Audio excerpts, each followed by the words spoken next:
ഈ ലോകം മൊത്തവും നിങ്ങൾക്കറിയാം മറ്റു മതസ്ഥർ എന്ന് പറയുന്ന മറ്റ് മതസ്ഥർ എന്ന് എനിക്ക് അവരെ വിളിക്കാൻ കഴിയുന്നില്ല. അതൊരു ചിന്താരീതി മാത്രമാണ്. രണ്ടു തരത്തിലുള്ളവരെ കുറിച്ച് ചിന്തിച്ചാലും അതൊരു ചിന്താ രീതി മാത്രം. മതസ്ഥർ എന്ന് എനിക്ക് അവരെ വിളിക്കാൻ ഒന്ന് കൊള്ളസംഘവും ഒന്ന് മറ്റൊന്നുമായിട്ട് ഞാൻ കാണുന്നുള്ളൂ. അതുകൊണ്ട് തന്നെ അവർക്ക് ഈ ലോകം എമ്പാടും നോക്കിക്കഴിഞ്ഞാൽ അവരുടെ ആരാധനാലയങ്ങൾ എന്ന് പറയുന്ന ബിൽഡിങ്ങുകൾ ഇന്ന് നമ്മുടെ ധർമ്മത്തിന്റെ ആയിക്കൊണ്ടിരിക്കുകയാണ്. കേരളത്തിൽ മാത്രമാണ് അതിന് ഇനി മാറ്റം വരാനുള്ളത്. അതാകും. അതിന്റെ ഒരു തുടക്കമാണ് ഈ മലപ്പുറം എന്ന് പറയുന്ന സ്ഥലത്ത് നമ്മുടെ മുകുന്ദന്റെ നാമം ഉയരങ്ങളിലേക്ക് പോയിക്കൊണ്ടിരിക്കുന്നത്. അത് വന്നിരിക്കും. എനിക്ക് തീർച്ചയായിട്ടും ഉറപ്പുണ്ട്. എന്റെ മിത്രങ്ങളായ മറ്റു മതസ്ഥർ എന്റെ ധർമ്മത്തിലേക്ക് വരുന്ന ഒരു കാലമാണ്. 10 മിനിറ്റ് വിശ്രമത്തിൽ ഇരിക്കാന്ന് വിചാരിച്ചാൽ സമ്മതിക്കരുത്. അപ്പോഴേക്കും ഓരോരുത്തർ ഓരോ ക്ലിപ്പുമായിട്ട് വരും. മുസ്ലിം സമൂഹത്തെക്കുറിച്ചാണ് പറഞ്ഞത്. അവരൊരു മതമല്ല, ഒരു കൊള്ളസംഘമാണെന്ന്. പ്രിയപ്പെട്ട സ്വാമി വിനയപുരസ്സരം പറയാണ്, ഈ റിച്ചാർഡ് എം ഈറ്റൻ്റെ പേർഷ്യനെറ്റ് ഇന്ത്യ വായിച്ചിട്ടുണ്ടാ? ആരാണ് ഇന്ത്യ മഹാരാജ്യത്തെ യഥാർത്ഥ കൊള്ളക്കാർ? അവനവൻ്റെ സ്വന്തം ദൈവത്തിൻ്റെ ഉൻസേന് വരെ ആരാ അടിച്ചുകൊണ്ട് പോയെന്ന് ഞാൻ ഇപ്പോൾ തെളിയിച്ചത്.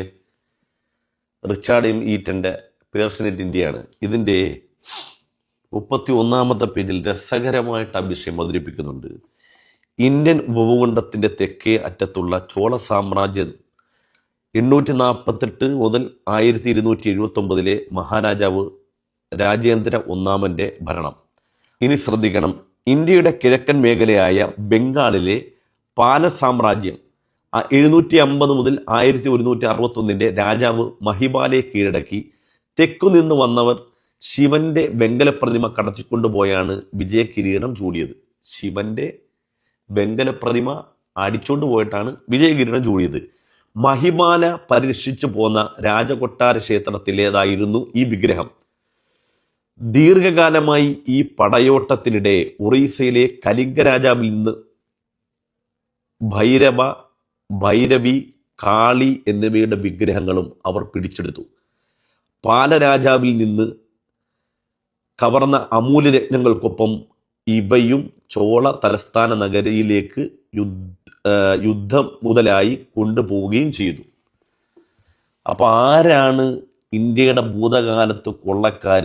അവനവന്നെ ദൈവമായി കാണുന്നതിൻ്റെ ഉൻസേനി വരെ അടിച്ചുകൊണ്ട് പോകണ ആരാണെന്ന് ഇപ്പം ഇതിൽ നിന്ന് മനസ്സിലായി. ഇനി ഈ വിഗ്രഹക്കൊള്ള ഇതുകൊണ്ടൊന്നും അവസാനിച്ച കഥയൊന്നുമല്ല.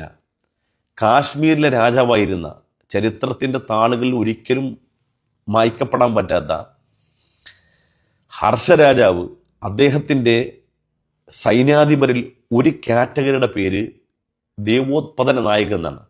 അതായത് ഇവരുടെ പണി, ഈ ദേവോത്പദന നായകൻ എന്ന് പറയുന്ന ആ കാറ്റഗറിയിൽപ്പെട്ട ആളുടെ പണി എന്ന് പറഞ്ഞാൽ ക്ഷേത്രം ധ്വംസിക്കുക, ക്ഷേത്രം കൊള്ളയടിക്കുക, അതിലെ വിഗ്രഹങ്ങളാണെങ്കിലും അമൂല്യമായ രത്നങ്ങളാണെങ്കിലും അടിച്ചുകൊണ്ട് വരിക എന്നുള്ളതാണ്. ഇതൊക്കെ ചരിത്രത്തിൻ്റെ താളുകളിൽ ചോദിച്ചാൽ റഫറൻസ് വേണമെങ്കിലും ഒന്നിന് പുറകെ ഒന്നായിട്ട് അങ്ങോട്ട് തരും. പിന്നെ സ്വാമി പറയുന്നത് കേട്ട് പിന്നെ സ്വാമി ഒരു പോയിന്റ് പറഞ്ഞു, പള്ളികളൊക്കെ അല്ലെങ്കിൽ മറ്റുള്ളവരുടെ ആരാധനാലയങ്ങളെയൊക്കെ മാറി ഇപ്പോൾ സനാതനധർമ്മത്തിൻ്റെ ഭാഗമായി മാറാൻ പോവുകയാണ്, അതിൻ്റെ മാറ്റൊലിയാണ് ഇവിടെ സംഭവിച്ചുകൊണ്ടിരിക്കുന്നതൊക്കെ പറഞ്ഞു. ഓക്കെ, ശരി സ്വാമി, നമ്മൾ റിയാലിറ്റിയിൽ നിന്നുകൊണ്ട്, യാഥാർത്ഥ്യത്തിൽ നിന്നുകൊണ്ട് സംസാരിക്കണം. ഇവിടെ മുസ്ലിം സമൂഹം രൂപപ്പെട്ടു വരുന്ന സമയത്ത് തന്നെ വലിയൊരു ഭൂരിപക്ഷം സ്വാമി ഒക്കെ നിലകൊള്ളുന്ന സനാതനധർമ്മമാണല്ലോ. ഈ ഇസ്ലാം ഇന്ത്യ ലോകത്ത് ഒട്ടാകെയല്ല, ഇന്ത്യയിൽ വളർന്നിട്ട് ഇതുവരെയുള്ള ഇസ്ലാം വന്ന കാലം മുതൽ ഇക്കാലം അത്രയും വളർന്നതിൻ്റെ 10-1 അങ്ങ് പുണ്യപുരാതന സംസ്കാരമാണെന്ന് പറഞ്ഞ ആശയം വളർന്നിട്ടുണ്ടോ? ഇന്ത്യയുടെ അതിർത്തി വിട്ടി അത് പുറത്തോട്ട് പോയിട്ടുണ്ടോ? ഇപ്പം അറേബ്യൻ ഭൂഖണ്ഡത്തിൽ ഉടലെടുത്ത ഇസ്ലാം ഒന്നാമത്തെ മനുഷ്യനായ ആദം അലൈഹിസ്സലാം, ആദം നബി അലൈഹിസ്സലാമിൽ നിന്ന് അവസാനത്തെ പ്രവാചകനായ മുഹമ്മദ് നബി സല്ലല്ലാഹു അലൈഹി വസല്ലം തങ്ങളിലേക്ക് തായ് വഴിയായിട്ട് എത്തിച്ചേരുന്നു. മുഹമ്മദ് നബി പ്രതിനിധാനം ചെയ്ത ഇസ്ലാം മാത്രം, അത് മാത്രം നോക്കുക. അത് അറേബ്യൻ ഉപഭൂഖണ്ഡത്തിൽ നിന്ന് ഈ ലോകത്ത് മുഴുവനും, ഇന്ന് ലോകത്തുള്ള മുഴുവൻ രാഷ്ട്രങ്ങളിലും മുസ്ലിമീങ്ങളുണ്ട്. യഥാർത്ഥ മുസ്ലിമീങ്ങൾ ആ ആചാരാനുഷ്ഠാനങ്ങളനുസരിച്ച് അവർക്ക് ദൈവം അള്ളാഹുവാണ്, അവർക്ക് പ്രവാചകൻ മുഹമ്മദ് നബി സല്ലല്ലാഹു അലൈഹി വസല്ലമാണ്, അവർക്ക് വേദഗ്രന്ഥം വിശുദ്ധമായ ഖുർആനാണ്.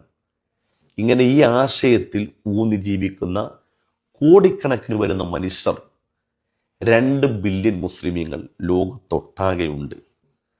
ഞാൻ ചോദിക്കുകയാണ്, ഇന്ത്യ മഹാരാജ്യത്ത് ഇസ്ലാം വളർന്നതിൻ്റെ 10-1 വളർന്നിട്ടുണ്ടോ? അതിർത്തി ഭേദിച്ച് അപ്പുറത്തേക്ക് പോയിട്ടുണ്ടോ? ആരെ ആക്ഷേപിക്കാൻ പരിഹസിക്കാൻ വേണ്ടി പറഞ്ഞല്ല.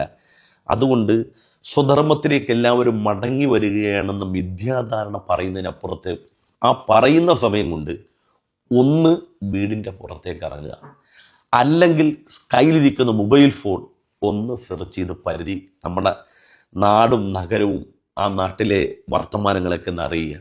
അപ്പോൾ മനസ്സിലാകും ഏതൊക്കെ എത്രത്തോളം വളർന്നിട്ടുണ്ട് എന്ന്. അതുകൊണ്ട് എൻ്റെ പ്രിയപ്പെട്ട സന്യാസി വര്യനോട് ബഹുമാനപുരസരം ഞാൻ പറയുകയാണ്, മഹിതമായ സംസ്കാരമെന്ന് നമ്മൾ പറയുമ്പോൾ ആ മഹിതമായ സംസ്കാരത്തിൻ്റെ പേരിൽ നമ്മൾ എന്തെല്ലാം ഉൾക്കൊള്ളേണ്ടി വരുമെന്ന് സ്വാമിക്കറിയോ? ഞാനിവിടെ ചുവടെ കാണിക്കുന്ന ചിത്രം മാത്രം നോക്കി, മാതൃഭൂമി പുറത്ത് വിട്ടതാണ് അവരുടെ ഓൺലൈൻ പോർട്ടലിൽ. അതായത് മനുഷ്യൻ്റെ മാംസം വരെ കഴിക്കുന്നു വിശ്വാസത്തിൻ്റെ പേരിൽ, സംസ്കൃതിയുടെ പേരിൽ. ഇതൊക്കെയാണ് മഹിതമായ സംസ്കാരം എന്ന പേരിൽ. അപ്പോൾ ഇതെല്ലാം ഉൾക്കൊള്ളുന്ന ഒരു ആശയത്തിൻ്റെ ഭാഗമാകാൻ മനുഷ്യരെ സംബന്ധിച്ചിടത്തോളം മജ്ജയും മാംസവും ബോധവും ചിന്തഗ്രാഹ്യമുള്ള മനുഷ്യനെ സംബന്ധിച്ചിടത്തോളം ഒരുപക്ഷെ അവർ നിർജീവാവസ്ഥയിലോ ബുദ്ധിക്ക് ഭ്രമമോ സംഭവിക്കേണ്ടി വരും. ഓക്കെ.